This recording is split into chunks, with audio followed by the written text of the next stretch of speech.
interesting to be able to talk to other producers in the area and find out what they've done to overcome some of the challenges based on the weather. So how many people here have actively made maple syrup or in the past? So it was last year the worst season you ever had? Because it was, I mean, it was for us. We've had a couple of bad ones in the past 5 or 6 years. Last year was absolutely terrible. It started out looking really good. We had a hard freeze in December, and I remember thinking when that freeze was going on that it was going to be a great season. It started out cold. To me, that's always what signals, the start of a good season. Is when it starts out cold, it starts to warm up. So when that cold spell started to thaw out, I was like, yes, it's going to be a great season. And we had some good runs after the thaw, but then we just had a spell of it was a week of 70-degree weather. Oh, it was just like, this is terrible,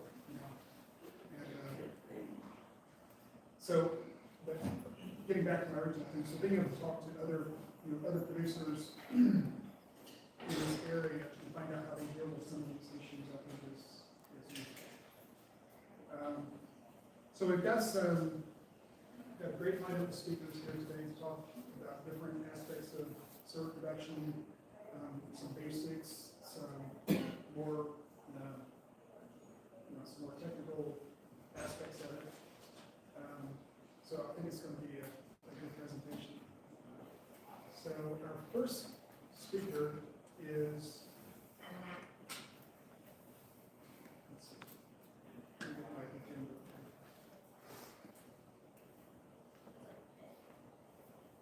So our first speaker is going to be Nate. Is that right? Nate Bissell? Yeah. Okay. Nate is a huge maple syrup producer in Ohio, and Nate has really taken maple almost to another level, just in the size of his operation and also what he's done with aftermarket value-added products. And so you really should hear from Nate. So, all right. Come on up. Okay.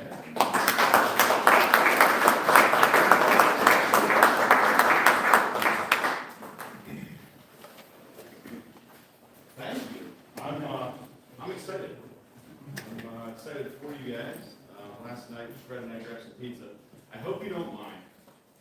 I asked Fred to help me and his wife Cheryl. They've been helping me for about 12 years growing this business, and they've seen everything from firewood evaporator. He's kind of watched us grow, and Fred and his wife Cheryl really helped build our business. And I thought it would be good because he's going to give me some truth up here. You can ask any one of us questions, but we went to grab pizza last night, and we sat there, and somebody had recognized us and came over, and we sat with some producers here. So if you're in the association and you help put this event on, John, stand up. Stand up. This is what you guys have done. This is important. Education, camaraderie. So, yeah, raise your hand if you are in the association you help put this on. It's a big deal. Great job.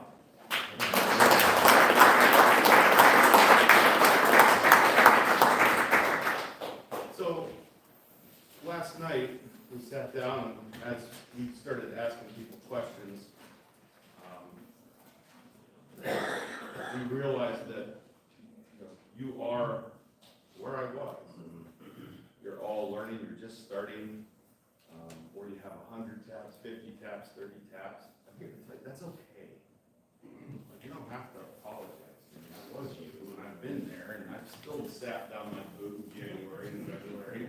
So hopefully this can be relatable.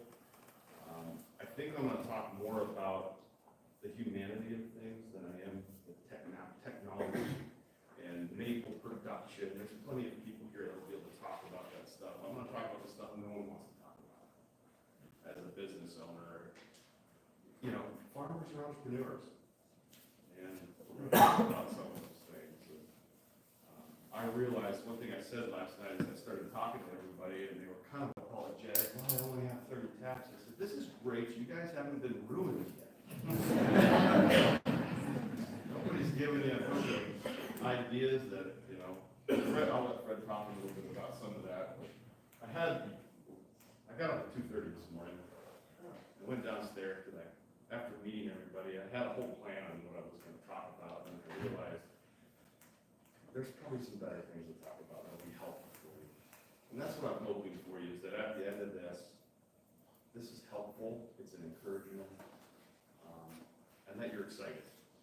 And, you know, you guys were here an hour before it started, the parking lot was full, this is great, the excitement for Maple was great.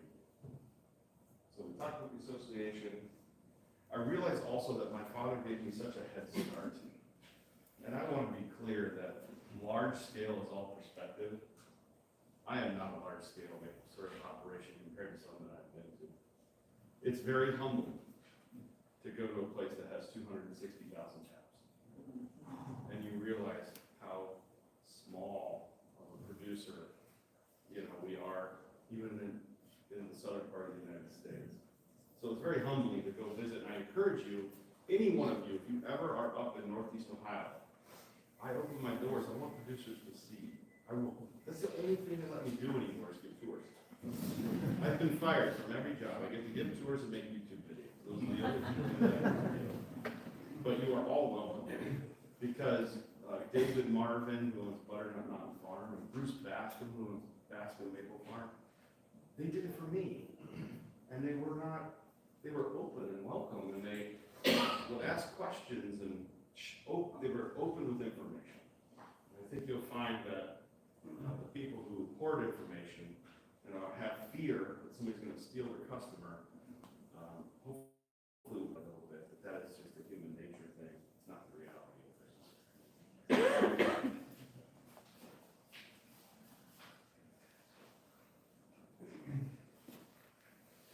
So Nate, you consider Ohio southern? Part of it. I mean, Cincinnati's pretty much Florida. So yes, I do.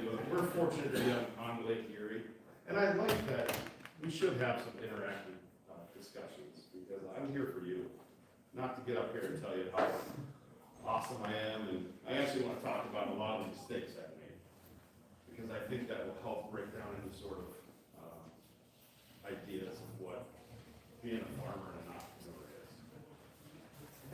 So in 2011, I was introduced to my mentor, and I had a professional career. I was very good at what I did. And I thought a lot of myself. And my mentor, who introduced us, we went to a coffee shop in the harbor, which on Lake Erie there's ports, and in Ashtabula there's a coffee shop called the Harbor Burger.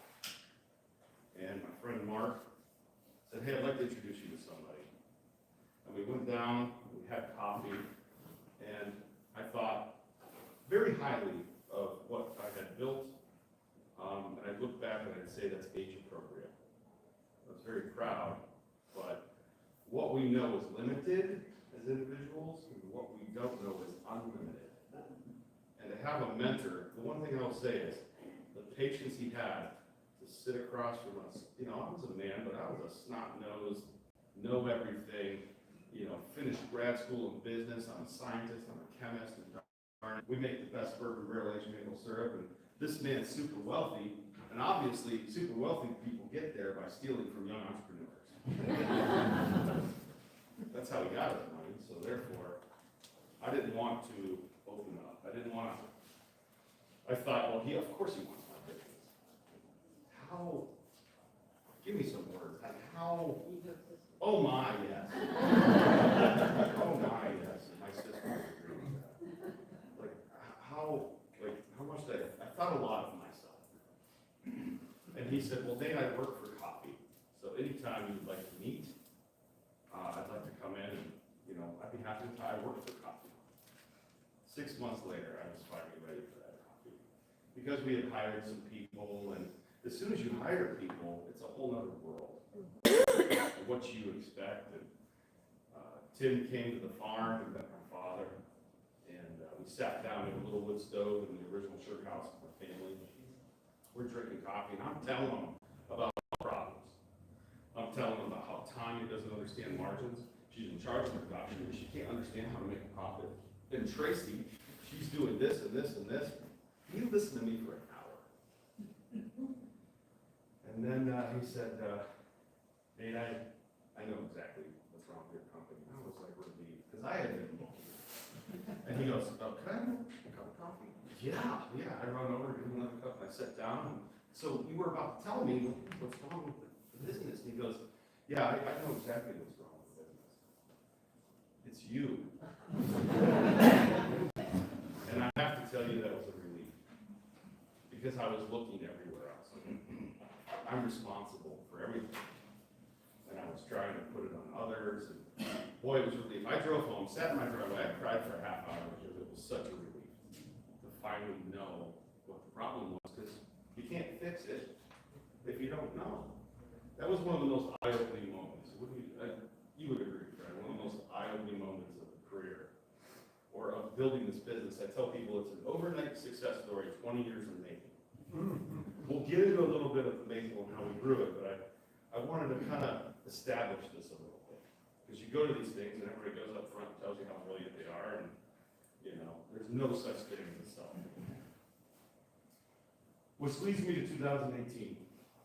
It was the hardest year of my life. We had built something amazing. I didn't think it would end. We were the first company to scale urban barrel maple syrup. And we had started getting large orders. We probably had no business getting these orders, but we did, and we made it work. And for a couple of years, it worked really well, and we were getting $8 for an 8-ounce bottle of urban barrel maple syrup. So if you think about that, it's $1 per fluid ounce.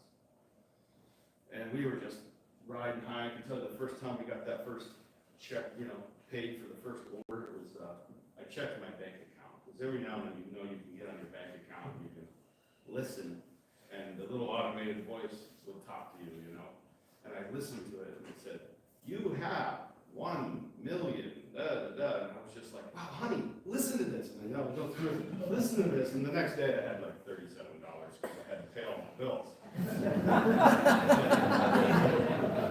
You remember these moments. The reason I'm telling you about 2018 is because it was the hardest year of my life because that customer canceled the third year, or the fourth year. We only got 3 years of that project.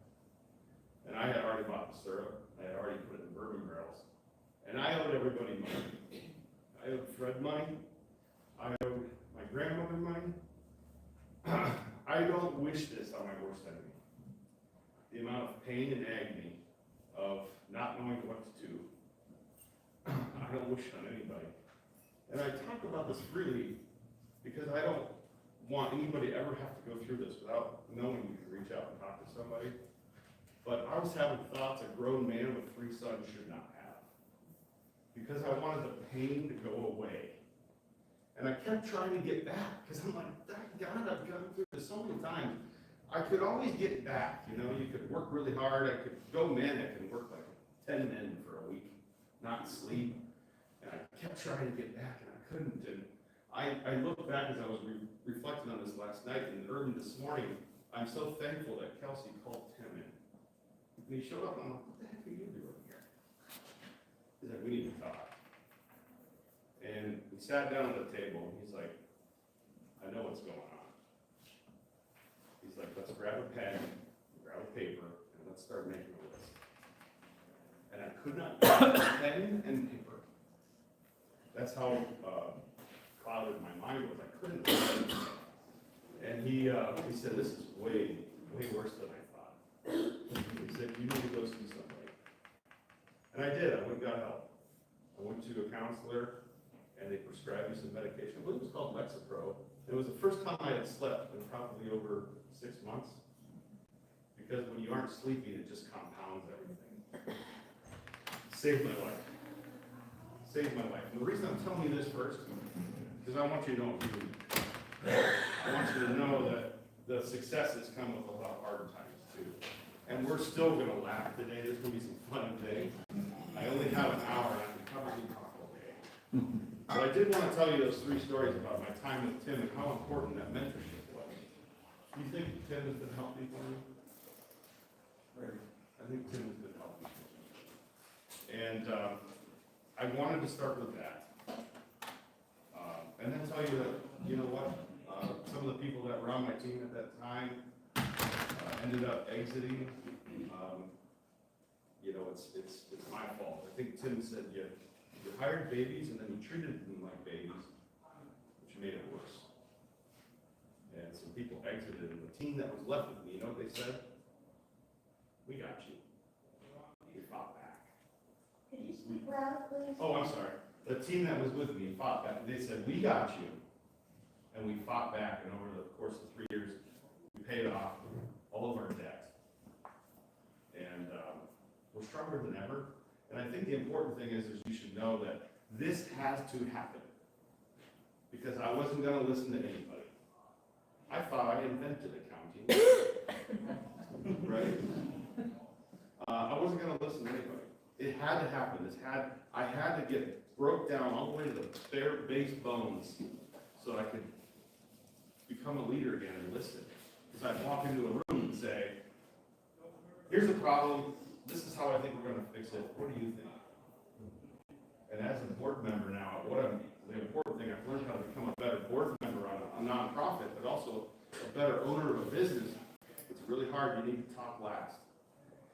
You need to reserve your opinion, because the quietest voice on your team actually has equal say and to the loudest voice. Guess who the loudest voice was? So now it's very different how I run my business. And I had to learn this because there were probably people that would have told me had I given them the opportunity to speak up. So just remember that when you have quorum and you have a board, allow everybody to talk before you do it. You're the president, talking to you, don't give your opinion, because if everybody talks, your opinion may change. And don't even nod your head. If someone's talking, if you nod your head, because people want you to be happy, they want to tell you what you want to do. They want to be on your side. But the truth is, you want everybody's brain involved. If it's her brain and his brain and your brain, it's going to be way more powerful of a team than if it's just, this is how I think we need to run this organization. That's my caution for an association. Make sure the quietest voice has equal say to the loudest voice. What else do you think would be helpful, Fred? I was just gonna say, probably a lot of you are either just getting into sugaring or, just starting whatever. My advice would be run.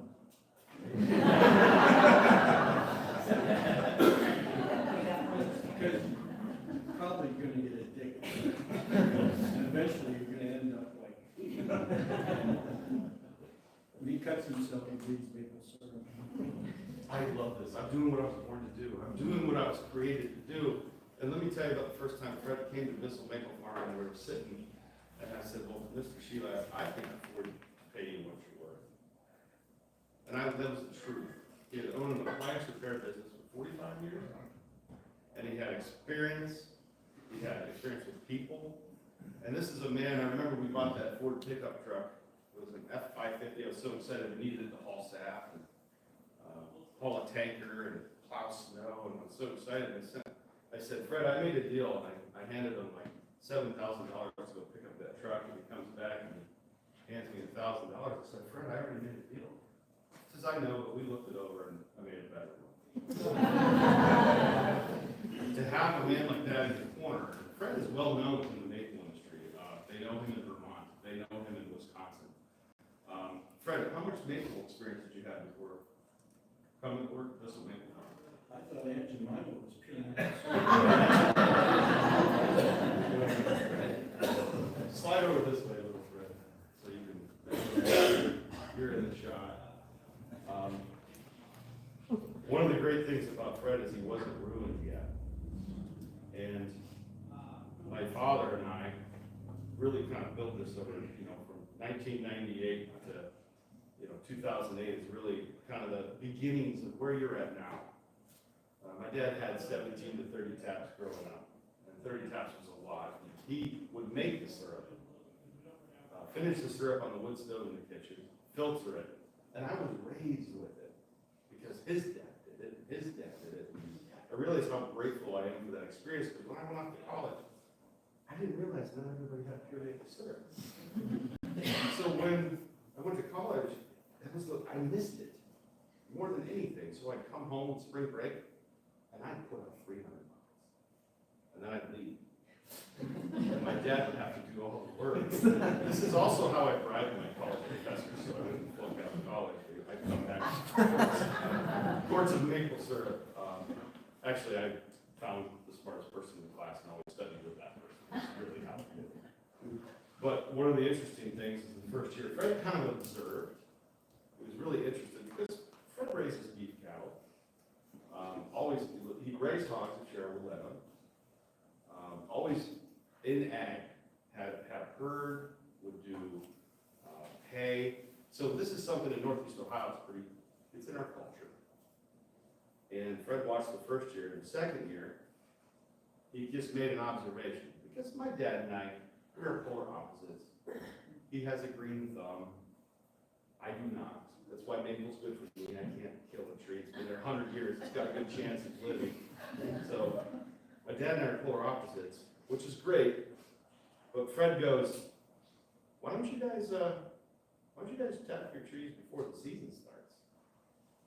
So here we've been doing it. My family's been doing it for 6 generations. Here's an outsider who's never done it, making an observation. Give your opinion as to how would you describe how we decided when to tap? Well, it's painful. Well, we always tap when the crocuses. You never could tap before President's Day. And so that year we started tapping. 10,000 taps. We probably started tapping between Christmas and New Year's. We were making syrup the first week in January. And, oh really? So we had the best year, I think, ever. But yeah, it was a process. It was interesting. It was fun. The growth, right, in the last 20 years of the experience, we went from buckets to tubing with vacuum. Convinced my dad it was okay to tap a soft maple. Because you don't tap soft maples with buckets. And there's truth to that, because the sugar maple has probably 50% more sugar, which is less water you need to boil out. So I understand his perspective. But once you're on vacuum, we realized that actually the soft maple, we call them red, we'll say soft maple and red maple interchangeably, but there's probably silver in there. That's 60 to 70% of what we tap. That's at our farm. We also tap at a Boy Scout camp. There are 3 sugar maples in that system that I've found, but it's predominantly soft maple. And that was a change for us. And how many people here tap predominantly soft maple? Is the syrup okay? Yeah, it's a little darker, I found. It'll run sooner, so the sugar maples will run a little later, so the sap will run sooner on the soft maples. And at the end, the soft maples the chemistry will change a little bit while the sugar maples are still giving you good sap. But here's that sweet window in the beginning. And syrup at the beginning and end, there's a market for any syrup. So I think it'd be a good time to maybe talk about variable syrup and then open it up for questions. I really want to help you, not bloviate about it. So this actually ties to Kentucky, but not in the way you would think. First person I ever bought bulk maple syrup from was Irv Gingrich in Amish, Ohio. His family makes some of the best syrup I ever had. I remember writing a home equity check for $20,000, and it was like $3 a pound. And I will always remember that. It was the first time I ever bought syrup from another farmer to keep up with orders. And I will talk about how that's okay. That's okay. I'm not lying. I'm open. In fact, my customers like the fact that I'll never run them out of syrup. And my relationship with those farmers is important because I wouldn't have a business otherwise. But he called me up and he said, Nate, I've got some syrup here from Kentucky I'd like you to try. Really? Didn't you syrup in Kentucky? This is probably about 10 years ago, 10, 11 years ago. So I drove over there, and there was about 20 drums. They were white plastic drums. And that's, at the time, was probably $25,000, $30,000 worth of maple syrup sitting there. He said these fellas in Kentucky made the syrup, and they went and got food-grade drums. The reason I'm telling you this story is because you can be penny wise, pound foolish. And I tasted it, and it had a lemon flavor. Ooh. But it wasn't natural lemon. It was like dumb sucker, like floor-soaked lemon, like the fake lemon. Because at the time we made barbecue sauce that included lemon juice, so Irv was thinking he really wanted to help these guys. He had sent samples up to Bruce Basti, and he says, I can't use that. And I thought, holy cow, these guys didn't want to go buy drums, so they did what the logical thing would be, and go find some cheap food-grade drums. But what happens with plastic is it's porous. And whatever was in there was probably never heated to 19 degrees. So once that hot syrup went in there, boy, it really pulled that flavor right out. I was driving home, I don't even make that much syrup. Sorry. Thinking to myself, man, those guys are from Kentucky. They could have used a bourbon barrel. This would have like added to the value of the syrup. That was like the first thought. Somebody else's fail was like the first thought that came to my mind for barrel-aged syrup. So then we started, there was a local distillery to us who had some small bourbon barrels. And his name's Gene Siegel, and he really helped me get going. And at the beginning, we started using these little 8-gallon, casks, and we'd fill them with hot syrup. It was awesome. Anybody who tried it, it was a completely new market. I thought I invented this. I did not. The man who invented bourbon barrel-aged maple syrup in this country, his name is Steve Stoddard. He owns a company called Bliss Maple, pronounced Blee, and it stands for because life is short. And that man invented it 10 years prior. He had a 20-year runway before anybody figured it out. And Steve and I become pretty good friends. We started the Craft Maple Syrup Festival and invited him. He was the first honorary person to get that award. And we call it the Stevie. And because he's actually was a trailblazer. There was 3 companies making it, I bought everybody's, and I tasted this and I said, man, this one's the best. So I tried to make my flavor as close to his as possible. But what eventually happens is your sales go like this, and your barrel supply becomes an issue. Right now, there's a secondary barrel supply issue. Makes you wonder how some companies are making a bunch of bourbon barrel-aged maple syrup. You can't get barrels, right? But if you have the right relationships, you can still get barrels. But eventually, we had to go with bigger barrels because they ran out of the small ones. Do you know why people use small barrels? You can lose them. Because you can move them? That's thinking like a maple farm. You have to get more surface area to the maple volume. You get more surface area to the maple volume. Even on the distillery side, you get more surface area to the spirit volume, which means that you can make a sellable product quicker. So instead of a 4 or 5 year, you can make it in 8 months. The way that's made is the oscillation of that alcohol goes in and out of the oak. And it goes in what color? What color does it go into a barrel? Clear. This is the state that asks this question. Because you can ask that in other states, they don't know. I heard 20 people say, clear. And it comes out what color? Like a brownish. What color is that? What color does it come out of the evaporator? Brown. Do you know how similar the processes that are actually occurring is? They take an oak, white oak, American white oak barrel, they char the inside. They're actually charring and burning oak sugar. And that oak sugar is what is giving the flavor to the spirit. When we make maple syrup, we're actually controlled burning sugar to give it the color and flavor. It's caramel. I love it. Bourbon's about that caramel. Maple's about that caramel. I didn't know that going in, but all we're doing is mixing maple sugar with oak sugar. And it's very interesting how well they go together.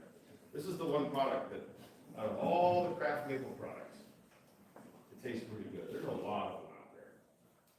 And this is the one that I think has the most staying power.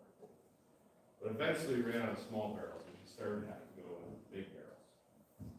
And if you fill a big bourbon barrel full of maple syrup, you get something that tastes like maple syrup and smells like bourbon. And we tried all the things that you're thinking, well, why don't you use a barrel more than once? Because you can't even use a big barrel once. That's why I'm very curious how people are making barrel-aged syrup with big barrels. So what we do is we use a big barrel 3 times. And it turns out that a 30-gallon or 25-gallon bourbon barrel of maple syrup gave us exactly what we wanted. So we would make 2 of the 10-gallon barrels and 2 of the 53-gallon barrels. We'd mix that, and it gave us the flavor that we wanted. And we found out that the formula for the small 30-gallon barrels was exactly the same as 3 53-gallon barrels. So we work 3 times harder than anybody thinks we do. And I used to keep that a secret, and I realized no one's going to work that hard. No one's going to work that hard. And I guess I wanted to talk a little bit about barrel-aged syrup, because here I am, 1,200 taps in Northeast Ohio. How can I make a difference? How can I sell my product? How can I beat the people who I look up to and I go, wow, these guys are packing a lot of syrup. How do we change the story? Change the story.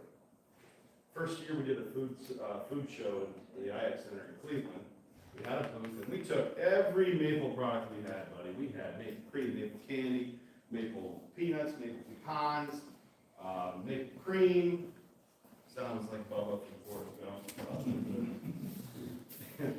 Maple candy. We had every maple product in our booth. We were so proud of all the products that we made. And what would happen was, is people would like walk by and they're almost like intimidated. We went back the next year, and we said, no, we're not doing that. We're taking one product. I had barrel-aged syrup at that time. We just took one product. And they voted us best new vendor. Like, didn't even know that we were there. And then we were the best new vendor, and there was a line. We confused the consumer with everything else we had. Because we were so proud of all the products, really good products, excellent products, amazing products. But the consumer was just inundated with all this maple, and we just changed our story to, hey, we got bourbon barrel-aged maple syrup, would you like to try some? Just ask the question. People can react how they want. It's either yes or right? You're gonna get a face, don't react to it. It's their loss. So give samples. If you sample it, you will sell it. And we had a line, didn't we? And that built our business. Bourbon barrel-aged maple syrup built our business. And I guess those are the 2 things they asked me to talk about, is how we went from small to a larger size company. And talk about the barrel-aged business and how we do it. And, we're really good at it. We do it for a lot of companies now. And we used to drive down to Lexington, Kentucky.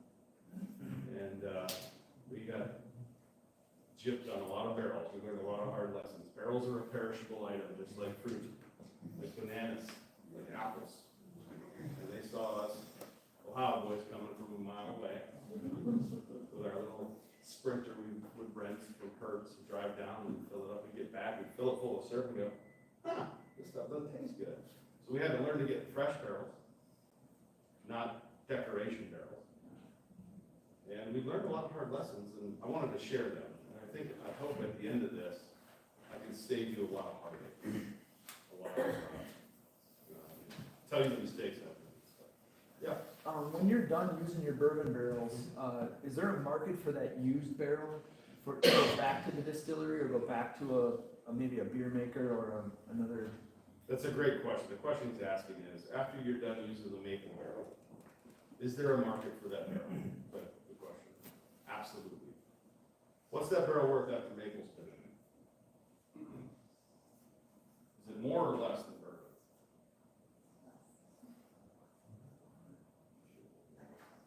And Should be more. I mean, lose about a quart of syrup per barrel. Should be more. There is definitely a market for it. I would partner with a spirits company, a smaller distillery. I would get together as a group, and I would try to buy, because what we'll do is, as humans, somebody will say, I got 8 barrels. The first thing you're thinking is, man, I don't need 8. No, thank you. Don't do that. Say yes. And then call your friends. Share it. Co-op. One of the important things I wanted to share today was the idea that success is limited. That's called a zero-sum fallacy. And this is common, especially in any industry, in office settings, in jobs. We think in terms of there's only a limited amount of success. That's a fallacy. What's a fallacy? A falsehood that's readily believed. I'll give you an example. If Nate's doing well out here selling barrel-aged syrup, somewhere out here somebody's just getting gypped. That's a fallacy. Because we found that it brought new people to the maple industry. I wasn't stealing everybody else's maple customers. I was actually bringing people that never wanted maple, but they liked bourbon. That's interesting, right? But the zero-sum fallacy. If someone's successful somewhere out here, that it's a balance. That is a lie. Success is not limited.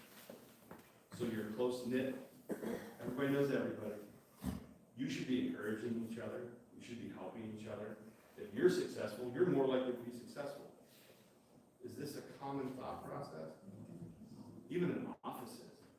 If I have somebody in my company, not the team I have now, I have a rock star team. But in the past, if someone's getting a little bit more success, but you ever heard the term knock them down a few pegs? Bring them back down? Why? Why? You should be happy for that individual. If any of you have success, I want you to be better than me. Why should I be rooting against anyone in this industry, in any agricultural industry? I brought Fred up here and haven't let him talk much. And I really would like to give Fred the floor as much as possible, so any questions, feel free. Have you tried putting, sap in the barrel, either post RO prior to boiling? No, but I already know by trying to make maple sugar with bourbon barrel-aged maple syrup, the actual flavor is held in the water molecule.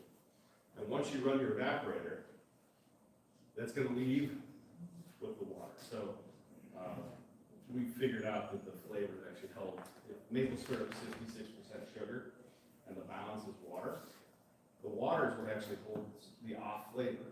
The lemon's held in the water. So in all reality, if you wanted to, you could have taken that lemon syrup, diluted it down, made it right back in the sap, and recooked it, removed the water. Are you gonna get it all out? No.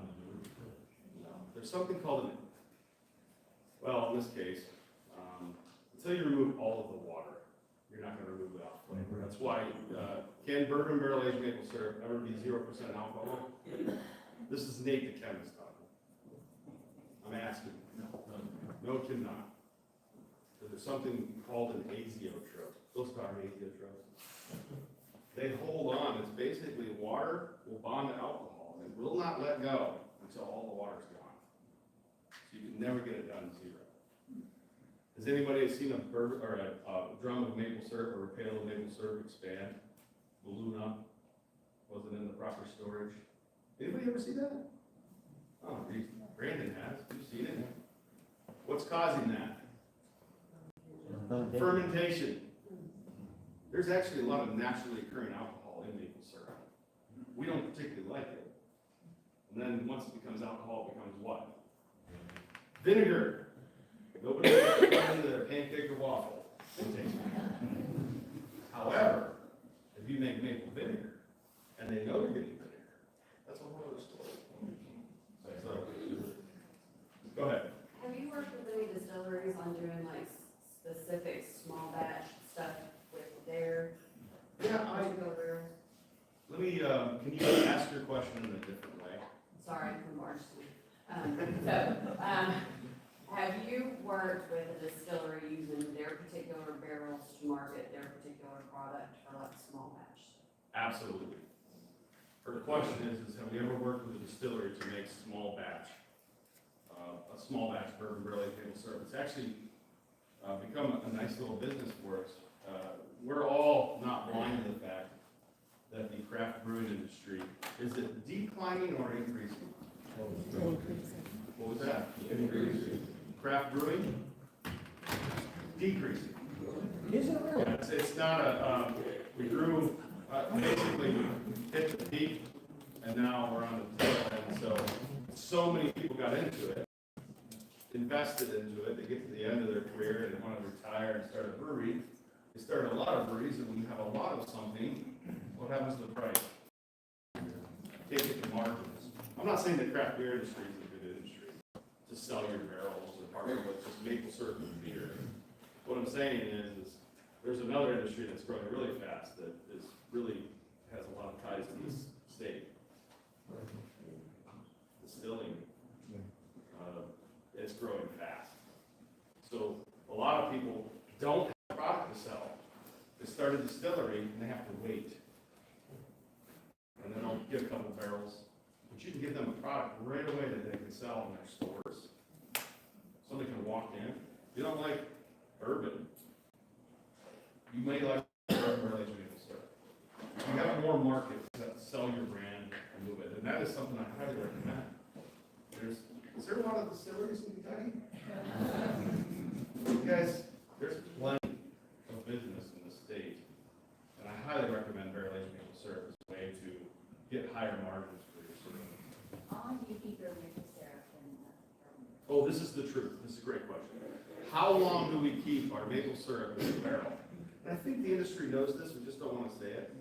How long does it take us to get flavor in our bourbon barrel aged maple syrup, right? Couple hours. Yeah, a couple hours. Does anybody like that story? No, I can make barrel aged maple syrup in about 2 hours. Wow. Here's the deal. Nobody likes that story. So how long does it take to get the flavor? Time doesn't matter.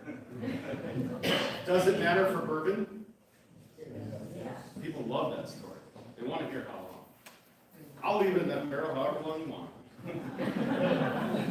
So if I have customers that want me to make barrel aged maple syrup for them, I will ask them, how long do you want me to leave in the barrel? I'll get the flavor in about a day.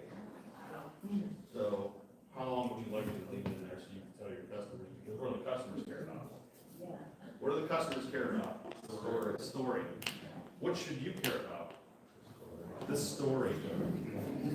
Farmers, we're funny. We think because we make it that our opinion matters. Our opinion does not matter. I'm going to say that again because it's kind of a profound thing, and it's been a hard lesson for me. My opinion on maple syrup does not matter. We're going to say it together. Are you ready? My opinion on maple syrup does not matter. The sooner you get your head around that, the better off you'll be at the end of summer. Because I used to get farmers that would walk into our store and go, "Very barrel aged maple syrup, I'm not going to buy it. I don't even like it." What was the attempt of that woman? What was she attempting to do? Why would you say it loud? Discredit you. Discredit me. What else? Rapid price sales. Yeah. Remember the scale? And I thought to myself, well, that's good.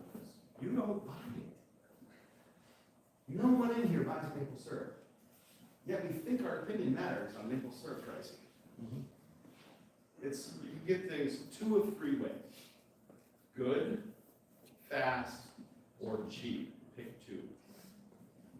Farmers, we want all 3 all the time. What do we call a customer that wants things good, fast, and cheap, Fred? Amish.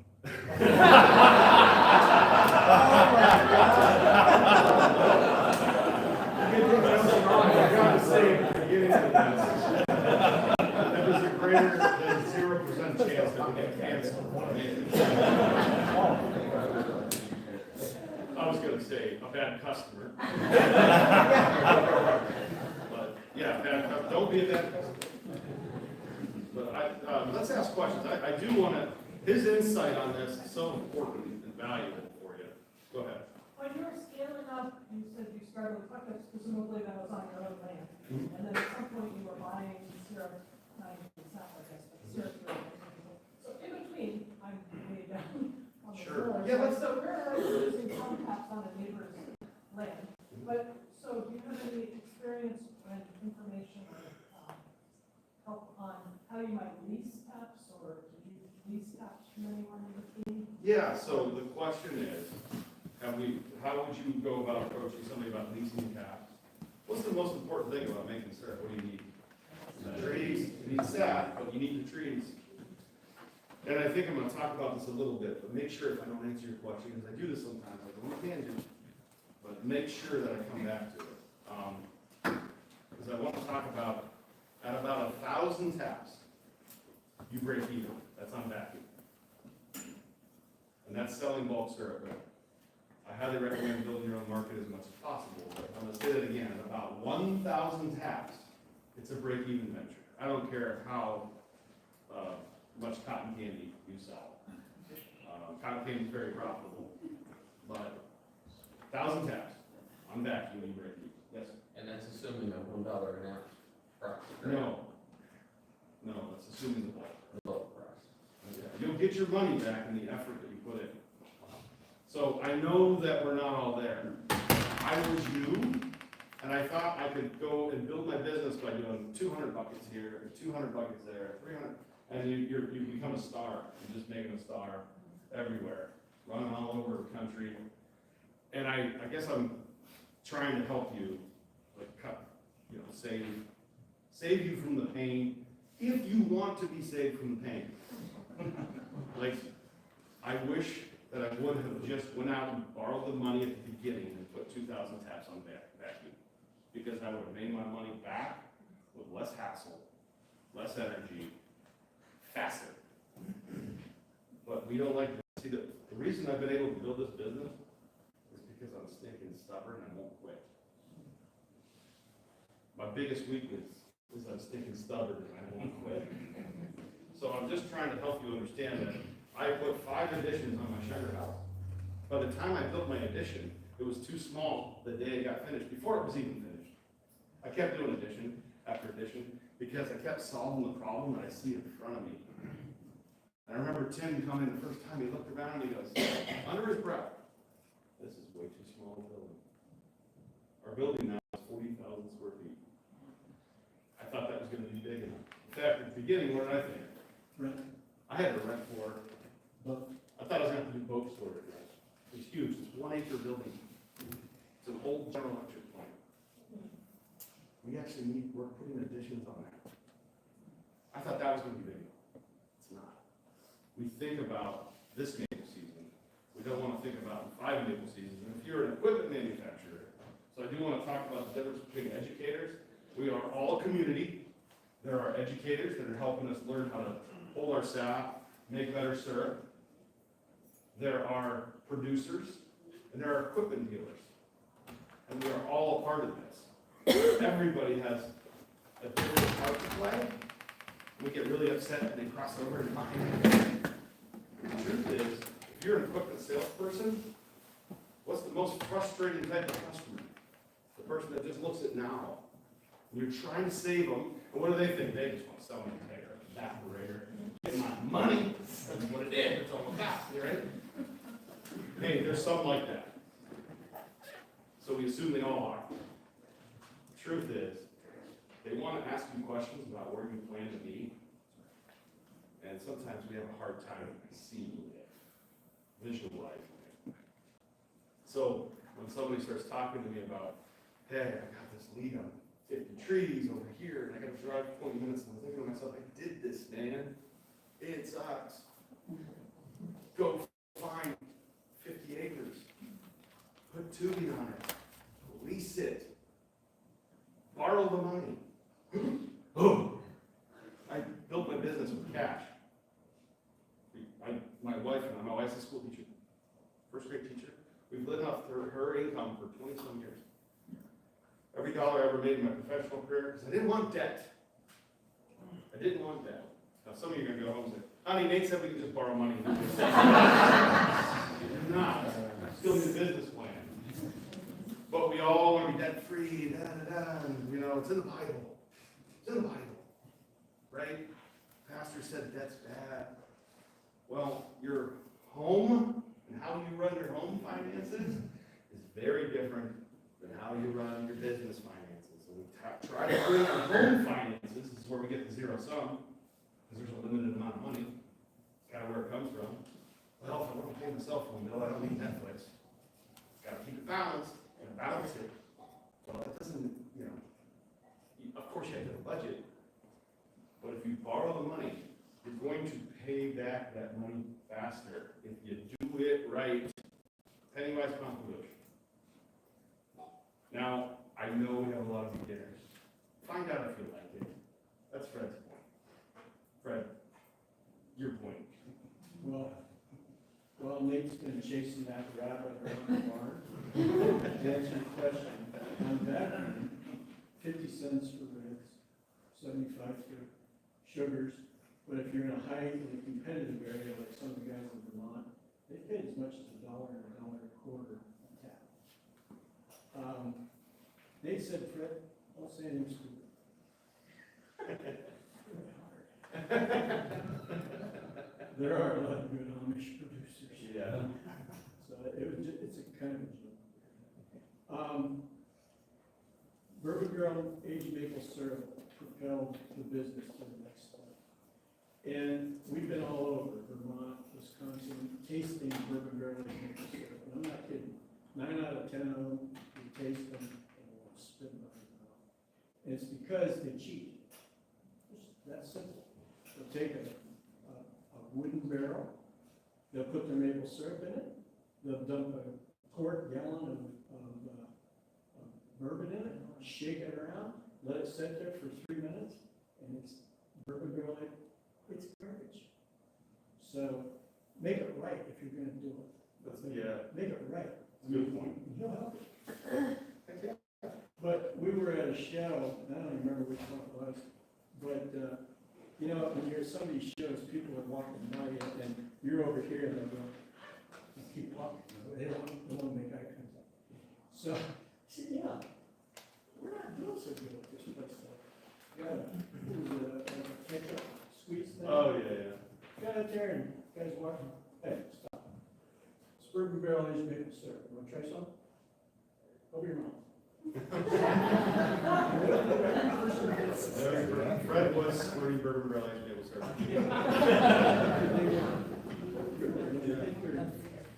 Because people are so afraid you're going to potentially sell this thing. You know? If you don't want it, keep walking. If you want it, we'll sell it. And we sell it a lot, but, you know, you gotta make it good. You don't want to make it junk.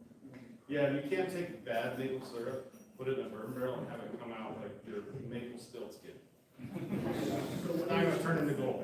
what he was trying to say was, get good, fresh barrels. As soon as they dump the stuff out, get it the next day. And fight them. The distiller doesn't care. They don't understand your world. They want to wait until, you want to wait until they got 7 of them, and they dumped this one 6 months ago, a week tops. And if it's a bad weather, you know, you have to train the distiller.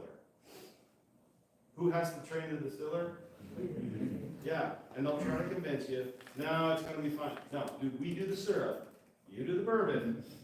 I'm telling you how to make good bourbon barrel aged maple syrup. How long, we had a fight. Yeah, it was ugly. I mean, trying to find a good supplier, and we finally have, and train them a little bit, and now we can call up, and when are you gonna make the next dump? Such and such a date. Schedule it. Don't let them tell you. I mean, without reason, don't, you know, but thank goodness we've had people that we were willing to say, hey, here's our problem, and communicate. Go ahead. I think actually you just answered it. We do small scale barrel aged in 5-gallon barrels. This is the problem, is finding a suitable barrel. So someone that's selling a barrel, we found, let's face it, done about 2 weeks ago. What do you guys look for? When you want to pull that bung out of the barrel, you want it wet? If I see my reflection, it's a good thing.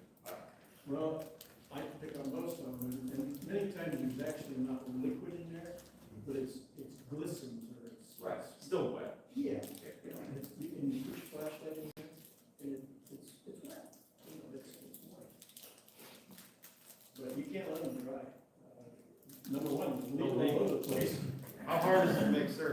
fun is it when it leaves on the ground? Now the dogs like it. So this is, I guess my last saying for you, I know, I'll come back to it. What's maple syrup good on? Everything but before. Everything but before. Go ahead, Rick. So I was over in Virginia this week, and the ATF is involved in it now over there.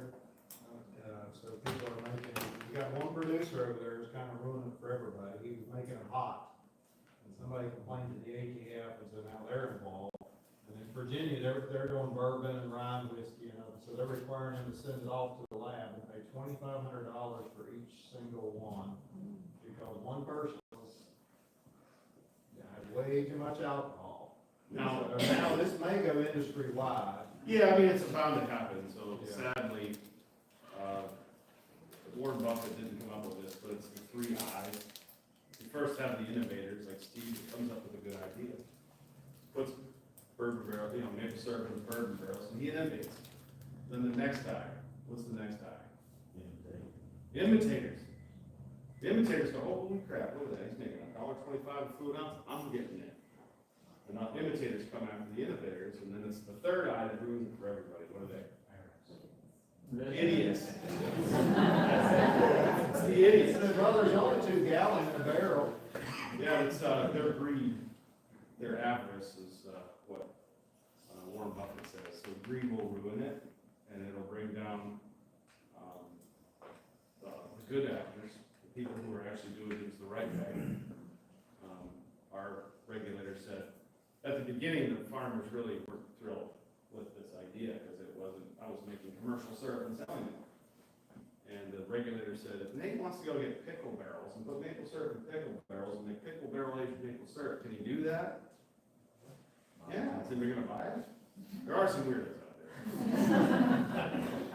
I know that I've run up against it, I'm more than willing to take questions or. It was just kind of back to your point, that you don't do it the right way. Yeah, it's going to happen, there are idiots that see money. I'm not motivated by money at all. There are people that are, and those are typically the idiots. We saw it in 2008 with the housing crisis.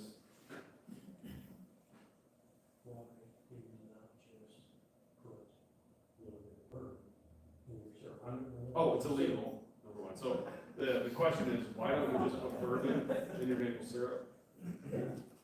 But I think you're getting out of the barrel, is, my understanding, is renewals, that you're bringing out of the charter. Let's take it a step further, why don't we just get fake bourbon flavor? That's cheap. That'd be cheap and cheap. I'm not Oh, saying so that- there's a limit on cheap. Yeah, like, we could be cheap, but not that cheap. No, I'm just curious. Why I won't, it's called a cordial. And by definition. But is the flavor different? By definition, the tax has already been paid on the stuff that's in the barrel. If you're buying liquid bourbon and dumping it in maple syrup, you are creating the alcohol from it. Very Do good. it all the time with the bourbon balls. Do you sell it to children? I don't know if there's an age limit on bourbon balls.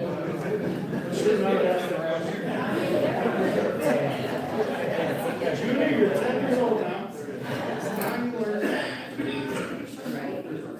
It's called infusion. Yeah, infusion by definition means to pour into. I want to actually infuse a barrel. You're actually pouring the maple syrup into a barrel, you're infusing the barrel. If you look at the actual base of the word infuse. I don't like infusing syrup. It's my personal preference. That's the stuff you spit out. It's bad.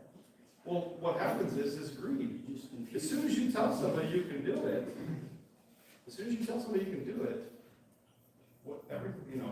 there's regulation.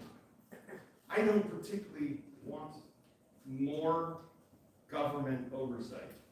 And that's what you'll create, and that's what's happening. And that's what a lot of people are doing, they're dumping it in the barrel, they might be getting aged Oh, it's barrel, been happening for a while. but they're dumping it in there to give it more flavor. Bad. And the real problem is, they suck at getting barrels. They don't have the relationships. Listen, I have competitors out there that are taking business from me. I know it. I don't even want to talk about it, because anyone who buys it, they deserve each other.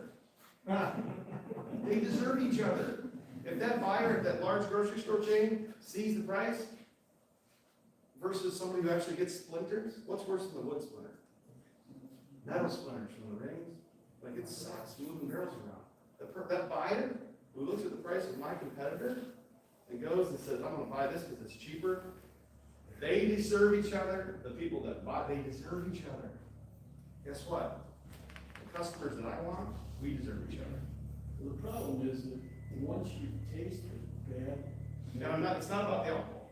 No, It's about the sugar on the oak. the taste. You'll lose a barrel. Once you taste bad bourbon barrel aged maple syrup, then all of a sudden, everybody's bourbon barrel aged. You ruin the maple market. syrup is garbage, so I'm never buy it again, and I'm gonna tell my mother, and so you've lost market share. And so- Can you dump bourbon and maple syrup and make a good flavor product? I'm sure you can.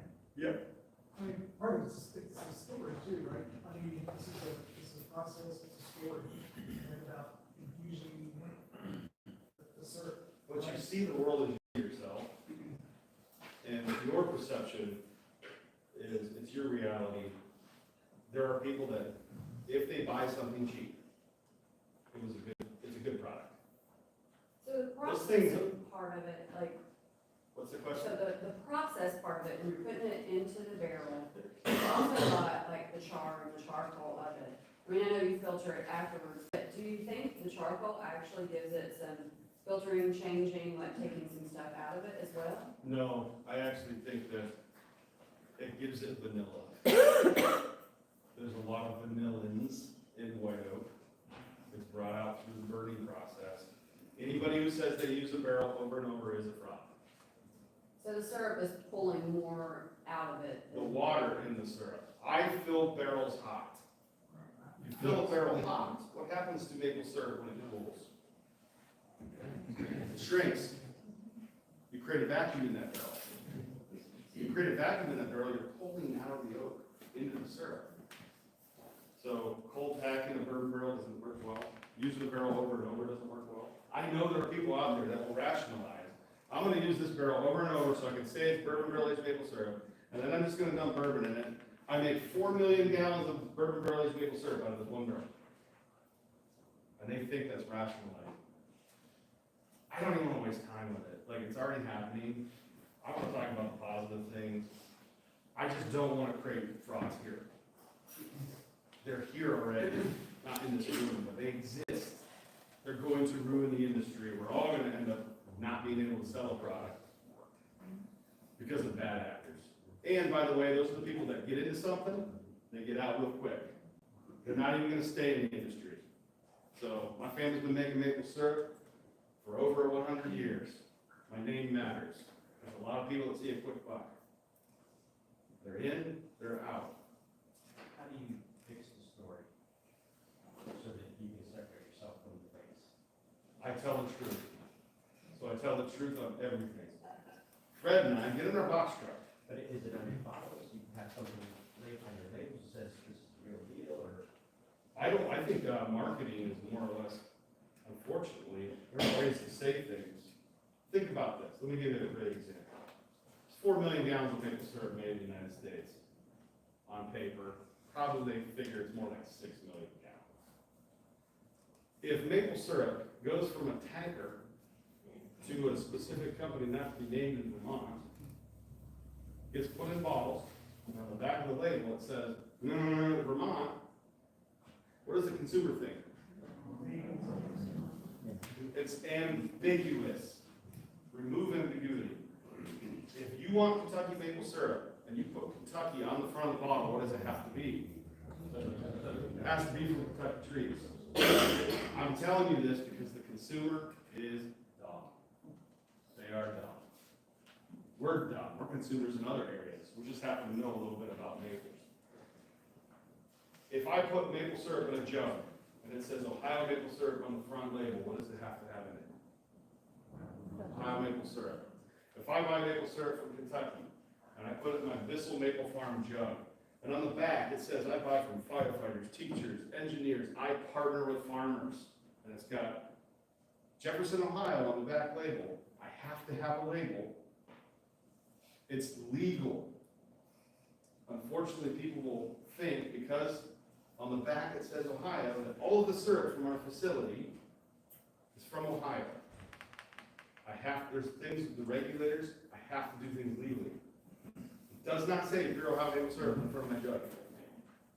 It says my address on the back, because if somebody gets sick, how many people have died from maple syrup? 0.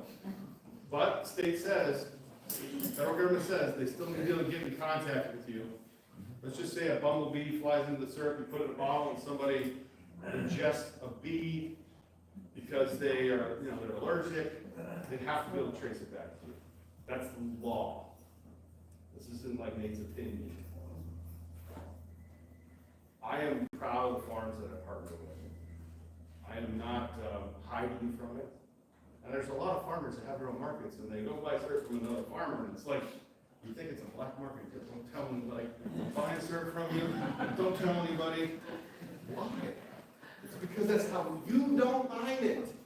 You aren't the customer. You know how much business I get because a farmer runs out of syrup? And I don't even want it. I get a call, I get several calls every Thanksgiving. Yeah, farmer, he said it was a bad season. Okay. Yeah, that's always the excuse, because I think that's gonna work. Should you ever run out of maple syrup? Should you ever run out of maple syrup? No.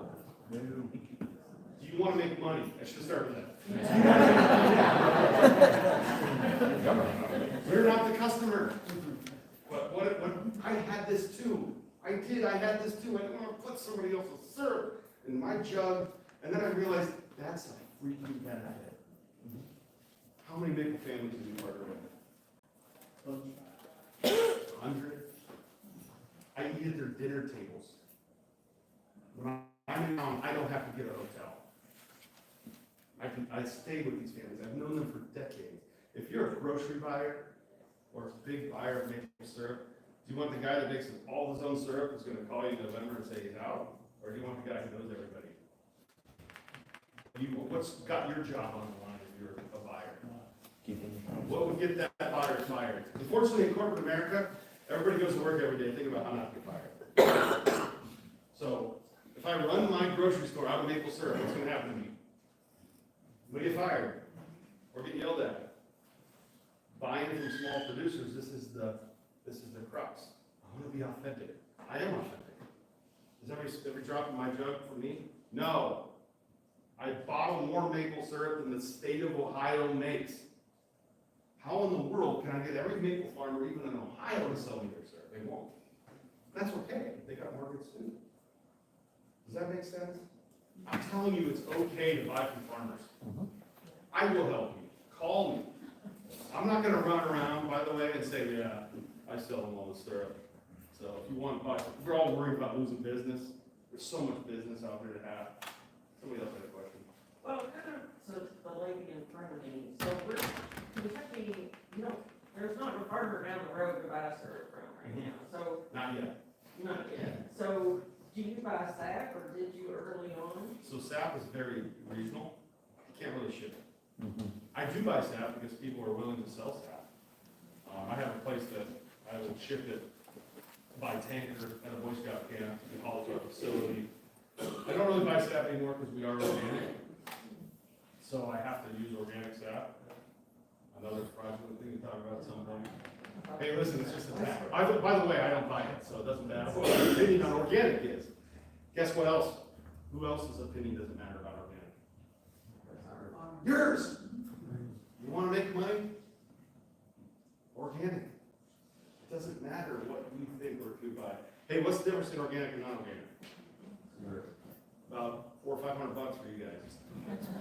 It's a tax. And they don't know anything about maple. They just want the money. The customer in California has no idea how maple's made. I'll tell you right now that non-organic or conventional syrup is dusty on the shelf, and it's cheaper. If you go to the West Coast, they only buy organic syrup. Half the maple syrup in this country is organic, or in the world is organic, half of it isn't. Are there inorganic trees? You get the trees? Oh, listen, my opinion, this is one of those things where I was more interested in being right and keeping the business, and when I said I lost that big account, it's because I'm a chemist. How can you make organic barrel-aged maple syrup? It's a poisonous flammable liquid. Well, somebody figured out how to do it. They made organic bourbon barrel-aged maple syrup, a poisonous flammable liquid you can run an engine on. And you know what, I was right, but I was right. I'm a freaking chemist. There's no way you can make organic bourbon barrel-aged maple syrup. It's literally poison. Guess what? That was the spiral downhill for me. I wanted to be right. And I'm telling you, it took a lot out of me. So I learned, it's not about what I think, it's about what the customer wants. My opinion doesn't matter. So I was right. I lost that account. Somebody else did it. Guess what I have right now? Organic bourbon barrel-aged maple syrup. So I'm convinced at this point, if you wanted to have an organic nuclear reactor, you could buy organic, you could get plutonium or uranium, organic certified. I mean, as silly as this sounds, it can be done. You would die from radiation, but it's organic. It's from the earth. I have my paperwork. It's a government program. As long as you have your paperwork, everybody's glowing, but it's organic. It is that silly. Stop trying to put your brain around it. You're not going to make sense of it. It is the most frustrating thing ever. The defoamers that are organic don't work.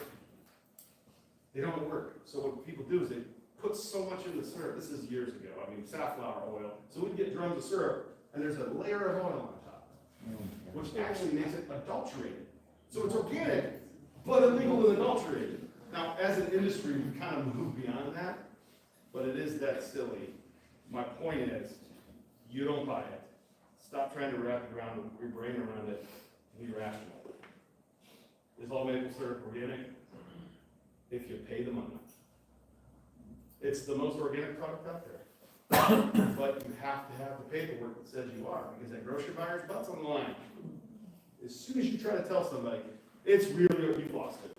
It's really organic, you've lost it. No, it's really organic. Yeah, you know that. But you aren't gonna get any sort of sizable customer, any sort of reputation, trying to convince them to buy your non-organic syrup that's really organic. If it's long, it's wrong. You have to explain it in a lot of words. You know it's easy? Hey Dave, is your syrup organic? Yes.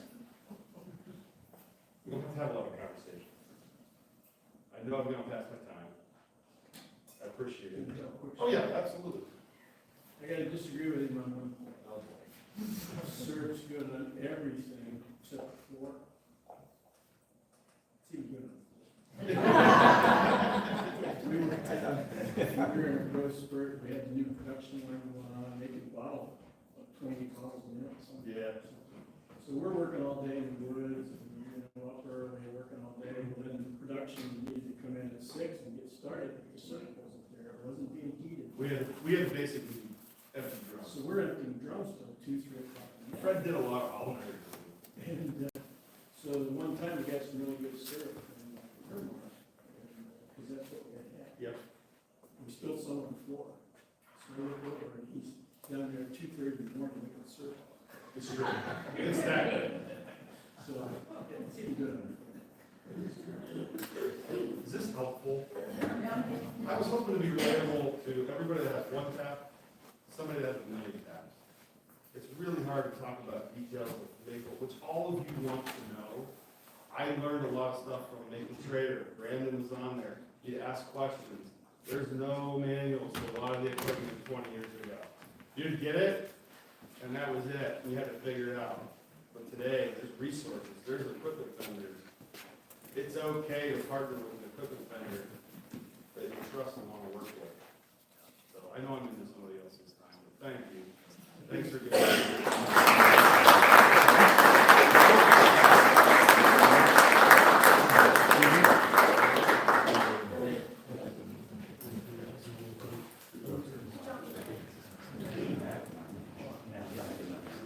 Great, man. Yeah. Really nice. That was great, thank you.